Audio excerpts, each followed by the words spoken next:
રાજકોટ જિલ્લાના ઉપલેટા, ધોરાજી અને ગોંડલના આંગણવાડીમાં કામ કરતી બહેનોએ આવેદનપત્ર આપ્યું.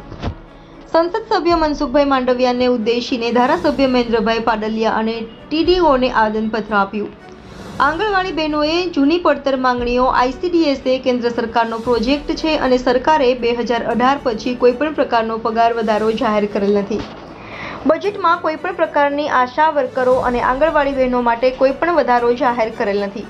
બજેટમાં 300 કરોડનો ICDSમાં કાપ મૂક્યો છે. વધારો તો નહીં, પરંતુ કાપ મૂકતા આંગણવાડી બહેનોમાં નિરાશા જોવા મળી. સરકારની તમામ નાની મોટી યોજનાઓમાં આશા વર્કર બહેનો તેમજ આંગણવાડીની બહેનો કામ કરે છે, છતાં સરકાર દ્વારા અમારી નોંધ લેવામાં ન આવતા બહેનોમાં ભારે રોષ જોવા મળ્યો. આગામી સમયમાં વેતન વધારાની માંગ નહીં સ્વીકારે તો 3 દિવસની હડતાલ જાહેર કરીશું, છતાં નહીં સાંભળે તો અચોક્કસ મુદત હડતાલ ઉપર જવાની આંગણવાડી બહેનોએ ચીમકી ઉચ્ચારી.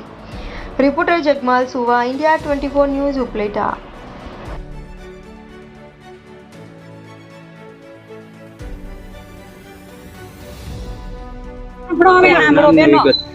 મારું નામ વાઘેલા ભાવિકા છે. હું ભાયાવદર સેજામાંથી છું.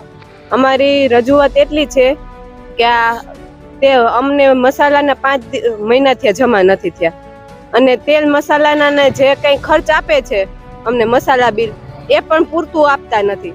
એ બધામાં 25 પૈસા અને 50 પૈસા અને 80 રૂપિયા અત્યારે ભાવ અમારે હાલે છે ડબલ એના, અને એનાથી અડધી કિંમતની અમને સરકાર આપે છે.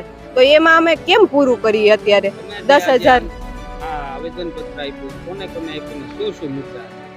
અત્યારે અમે આવેદનપત્ર CDPO મેડમને, TDO સરને અને સંસદ ધારાસભ્યને આપ્યું છે.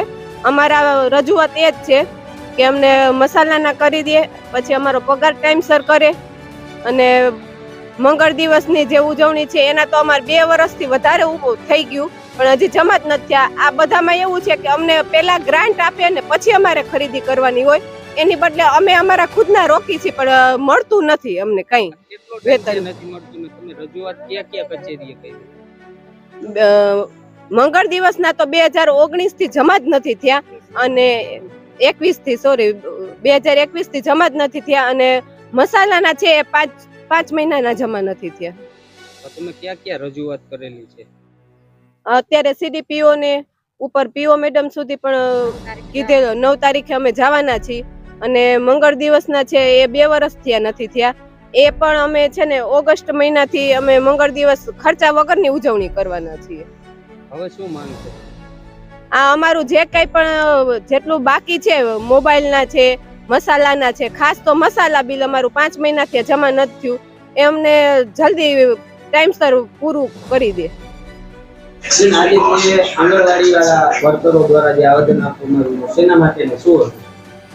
આંગણવાડી વર્કર બહેનોના પ્રશ્નો છે કે એમના મસાલા બિલ ઘણા દિવસથી બાકી છે, મંગળ દિવસના બિલો પણ બાકી છે, અને એના સિવાય ભાવ બાબતમાં અનાજના એ બાબતના પ્રશ્નો હતા. અને એ બધા જે પ્રશ્નો છે જે મુજબ વર્કર બહેનોના આવેદનમાં છે એ બધા જ પ્રશ્નોનો અમે ઉપલી કચેરીએ મેઇલ કરીને જાણ કરી દીધેલી છે. જિલ્લા કક્ષાએ તેમજ વિભાગ પણ બહેનોના પ્રશ્નો છે એ બહુ જલ્દી સોલ્વ કરવામાં પોઝિટિવલી કામ કરી રહ્યો છે. આભાર. મેડમ, જે આ લોકોના પ્રશ્નો હતા કે આ લોકોને જે સમારકામ માટેના જે પૈસા હતા તેઓ ફાળવવાના હતા, પ્લસ એને જે મંગળવાર ઉજવે છે તેના પૈસા દરેક તાલુકામાં ચૂકવાઈ ગયા છે, પરંતુ ઉપલેટા તાલુકામાં કેમ લેટ? ઉપલેટા તાલુકામાં હાલ એની પ્રોસેસ ચાલુ છે અને રોજ ફોલોઅપ લેવાય છે. બહુ જ જલ્દી દિન 7માં જ આ બિલો છે ચૂકવાઈ જશે, તેમજ નાના સમારકામની ગ્રાન્ટ છે એ પણ બધાના ખાતામાં ફાળવાઈ ચૂકે છે. કેટલો ટાઈમમાં આ ગ્રાન્ટ છે તે સર્વે કર્મચારીઓને મળી જશે? મળી ગયેલ છે.